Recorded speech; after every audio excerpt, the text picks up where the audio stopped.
Okay, how's everybody doing this evening? My name is Kent, and the broadcast is EOS Nightly, brought to you by EOS San Diego and the Challenge application. So I think that's the way we'll start introducing ourselves. Kent, EOS Nightly, brought to you by the EOS San Diego blog producer and the application, the Challenge DApp. So anyway, I appreciate you watching, appreciate you tuning in. Whatever you're doing, I appreciate you listening to this broadcast. So let's go to the market. Let me share my screen with you, and let's take a look at it real quickly. And we present to everybody, present to everyone. Okay, and let's go expand my screen.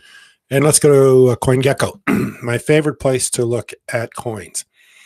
So just about yesterday, I was making a video about this time about how we're going to have a price explosion. And what happened was we had a price slight implosion. So what happened is EOS has been down about 7% over the last few days. It's up slightly, though, in the last hour, and in the 24 hours, it's down. It's off 5%. But we had a big increase here a few weeks ago. So we're still in positive ground, but it's somewhat disappointing because it is breaking down below the $350 range. It was up here over 350 for quite a while. Then it just slipped down there today around the 330. So this is a little bit of a disappointment. Anybody that knows my channel and listens to my broadcast knows that I'm very much a supporter of the EOS token, and I own the EOS token, and I am hoping for EOS to make some big appreciations. In fact, I've actually predicted EOS will be $100 a token one day. Without any way of knowing exactly when that's going to be, but I do predict that to happen one day in the future. So anytime EOS takes a drop, of course, it's not a great day for me. I'd rather see this be going the other way instead of downward. But let's talk about why it possibly went down today. And of course, if I just go, and I do this every single day, if I just go and I search, I don't want to go there. I search for... let's just go EOS News. And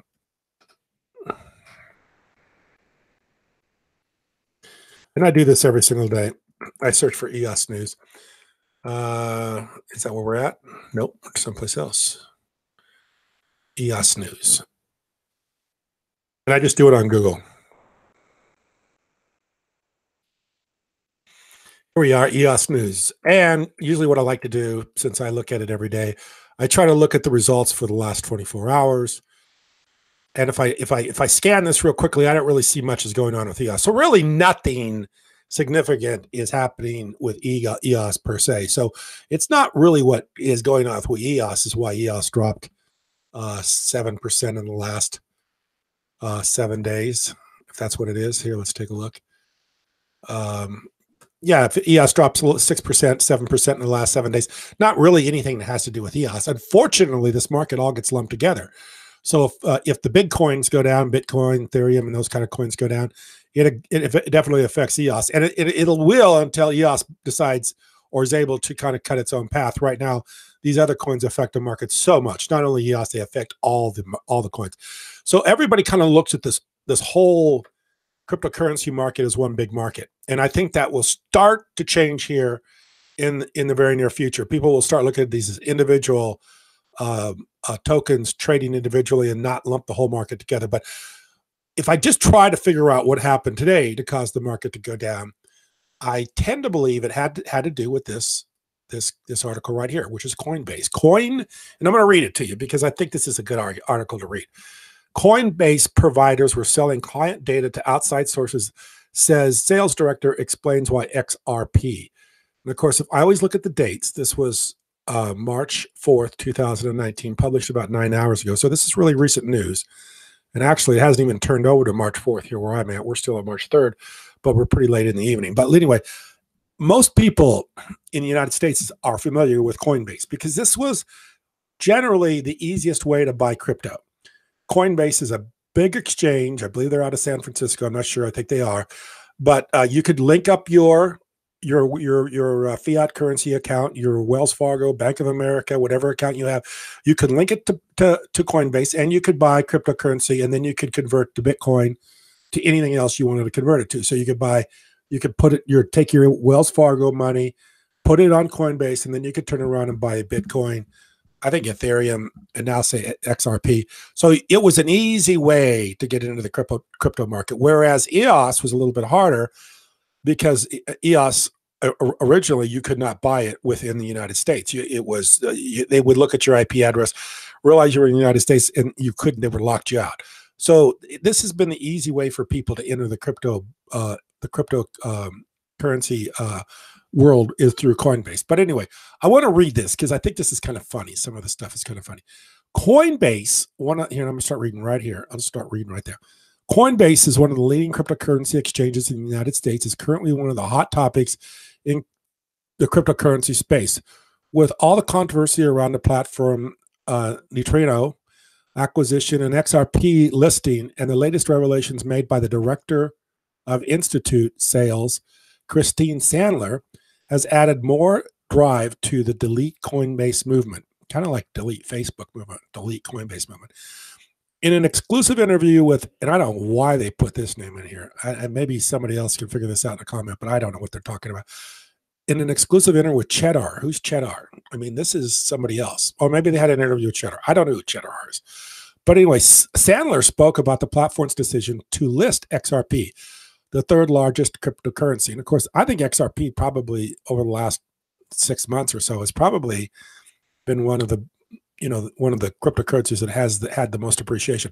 Despite speculation over the coin being classified as a security in the future, of course, we all know about the Howey rule, the Howey test, Supreme Court test of whether something is a security or not. They're kind of concerned about that. To add on, she revealed the reason behind acquiring Neutrino, a blockchain analytics startup. Recently, the news about Coinbase listing XRP created a lot of buzz in the community. Is considering the platform prior concern over the speculation of the coin being a security. Even though this is one of the most delightful news for the XRP community, other communities within the cryptocurrency space, however, did not seem gleeful over the announcement. More so, okay, and this is where I want to read right here. More so, this news was soon followed with allegations of insider trading.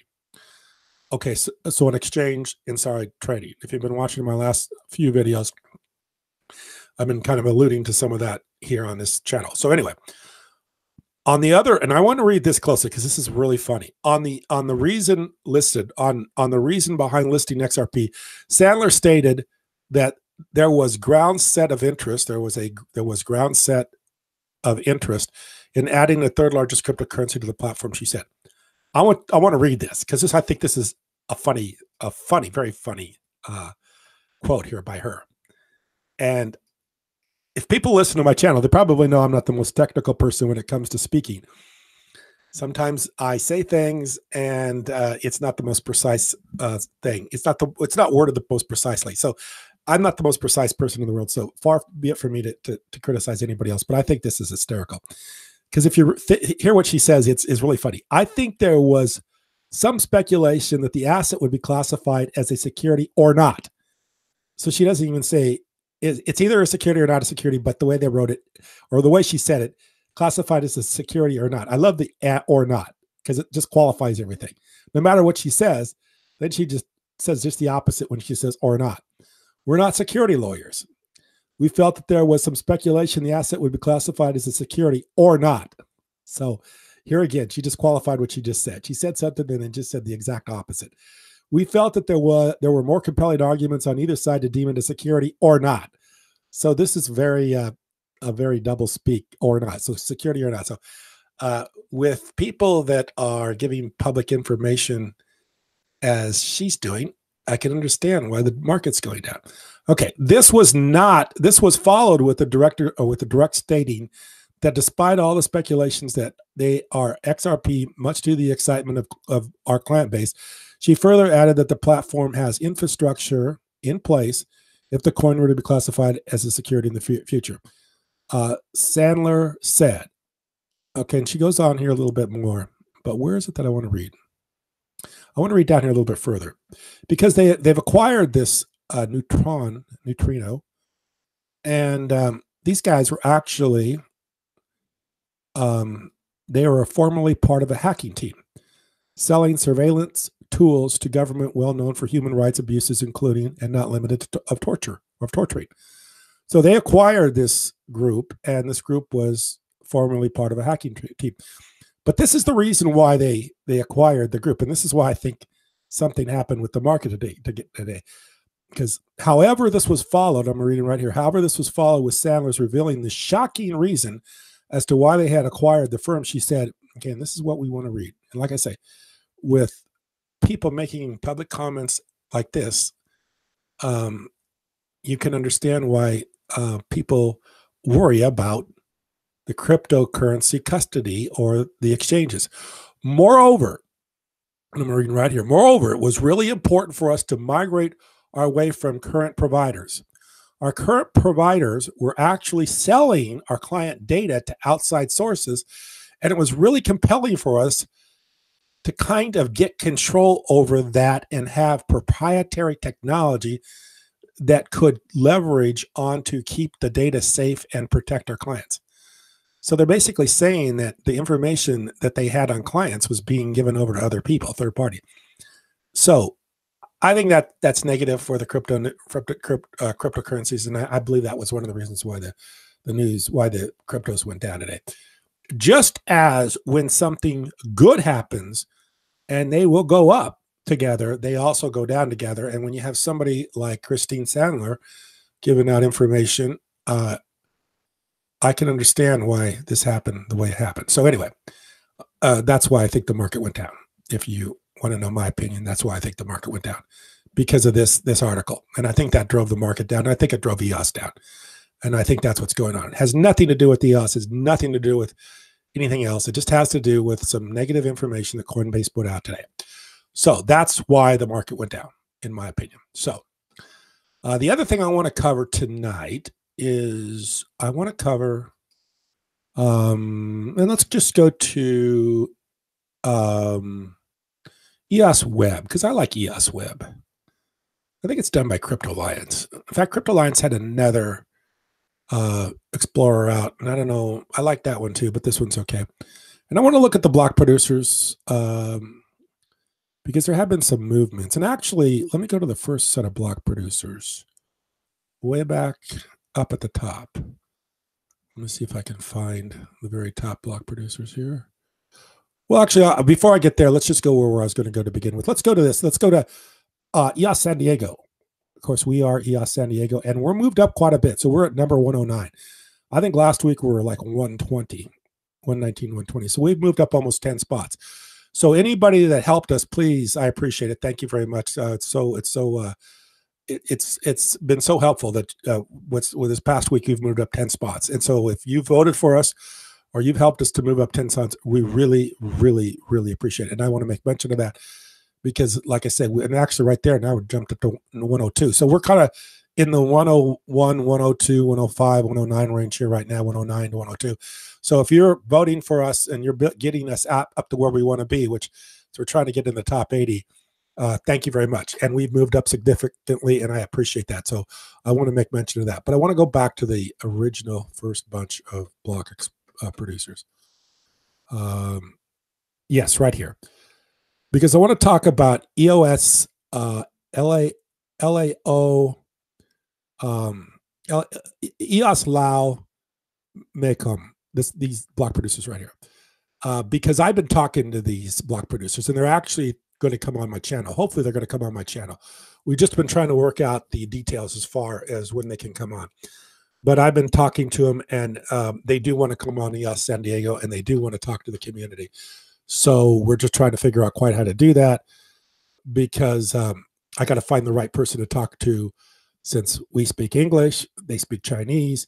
So we're trying to figure out, they're trying to figure out who they want to have come on and talk to the EOS San Diego community, EOS community through EOS San Diego. So this block producer hopefully will be coming on EOS San Diego. So I don't know if I'm going to do a live stream. I may do a live stream so you can interact with these. They're number 2 block producer on the EOS blockchain. They are making really good rewards. They have almost, 100 million votes. So yeah, I'm going to bring them on and let you ask a few questions of them. So far, they've been really nice to me, and they've given me a lot of information, and they've been they've talked with me very, very freely about everything that they're doing and what they have planned. And they're reaching out to the community. They're reaching out to the English-speaking community, and they want to talk more about what they're doing. So, yeah, I think that's going to be a nice way to be able to meet this block producer and have everybody have a little bit of opportunity to talk to them and see what they're doing and what they're planning to do in the future. So I look like the market's up just slightly from a little bit ago. Maybe it's about the same, 330. So anyway, we'll see what happens tomorrow. Maybe some good news tomorrow, and the market goes the other way. So it happens a lot. This is cryptocurrencies, and things don't stay the same very long. So like they used to say about the weather in Nebraska, where I'm from, if you don't like it, stick around a little bit because it's going to change. And that's the way this is. It doesn't stay the same too long. In fact, I think where we've been right here lately with the flat trading range with EOS, that's a pretty rare situation. And I don't think it'll last very long. And I don't think it'll continue to be like that. So anyway, I appreciate you watching. Thank you very much.